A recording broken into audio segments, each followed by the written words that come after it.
In this video, I'm going to show you how members purchase their account or how they're given access, because many people do not pay with a credit card. They part of organizations that will pay with a purchase order or some sort of check payment, ACH possibly. And then someone on the skill system side in customer service will go provide them with access and get the process started. So we're going to walk through that. Now, in the very simplest form, they can go into the e-learning section here. They can go to the membership levels. There's 3 membership types on individual. This is for someone that wants multiple seats. There'll be a parent account with child accounts underneath them. And this is a slight variation on that, except that these are burner accounts. Once they're assigned to a person, they cannot be reassigned. These are ones that are per individual. It could be that I have a social work practice. I buy 10 licenses, 10 seats, and I assign them to 10 people, but one of them quits. I can release one of the seats and assign it to someone new. So that's the difference between the clinician membership and the group. I'm going to go down here, and this is just a very simple order form, keep order form that you fill out, and this gives people access.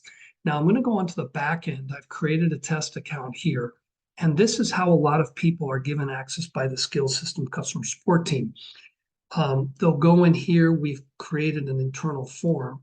The internal form start programs allows us to say, okay, we're going to start the basic program versus the clinician program. And that's going to assign them all the right tags and send out a welcome message that gets them started. We'll go see that in a moment. Now, when you set it up like that, that gives you only one account. So there's a financial transaction or the financial part of this that has to be set up. And we have to create a subscription. Now, the reason we do this is so that they can keep track of when they need to rebill someone who's on a check or a purchase order sort of agreement. So let's say we give them 15 seats here. So I'm creating a keep subscription. The subscription within an hour or so will kick off an invoice. So I'm going to force this along, and I'm going to pay this. This is going to allow them 15 seats versus just an individual setup. So I'm going to go like this. I'm going to add a payment. What the skill systems customer service folks do is they'll come up and say, invoice, 1, 2, 3. They'll put it in there just so that they have record of it. So now this is a paid subscription. This will work along with the tagging, with the interaction between Keep and Membarium that gives them a password, so that when they log in, they're able to have access to their parent account, but they can also invite other members of their organization to the account. I had paused this for just a few minutes while we let Membarium and Keep do its thing. The Keep system sends out a receipt, so they have something for their records. And then it sends them this, which is their invitation to the site. So I'm going to make sure that I'm not logged in as an administrator here on the website. So let's just do a numbers check here, because that could make things not work. So I'm going to log out here. So I'm going to click here, which gets them started. So step 1 is we auto log them into the site. And then here we're going to set a password.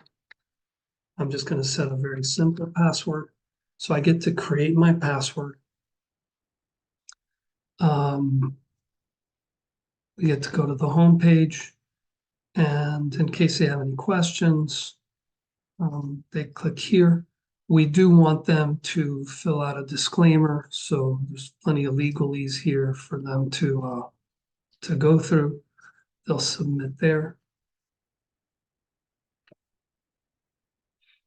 And now they're ready to go to the dashboard. So this is a brand new account. You see that the course progress is set to 0.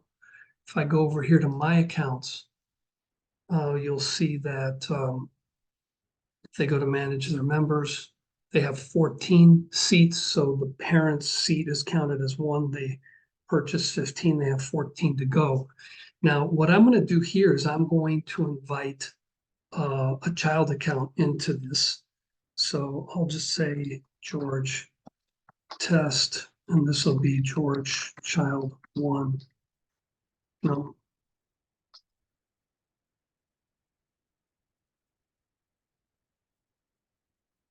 So I'm going to add a member. And you'll see that this is here. The password isn't set right away. We have to wait for Keep and Membarium to do a little bit of their interaction before that go through. Let me pause this so we can wait for this to come through. So we've waited a few minutes. We invited this person in, and now I'm going to go log out of here.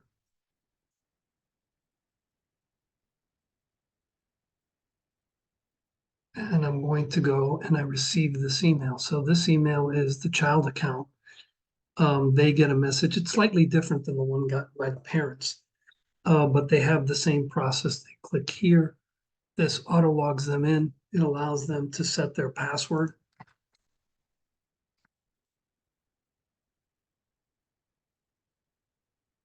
So they'll go to the home page. There's click here to continue. We want them to fill out the legalese. They submit.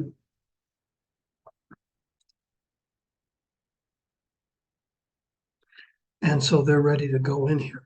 Now, if they go to the My Accounts page, they do not have a Manage My Members. They're a child account. So as a result, they don't have the ability to do as many things as the other person does.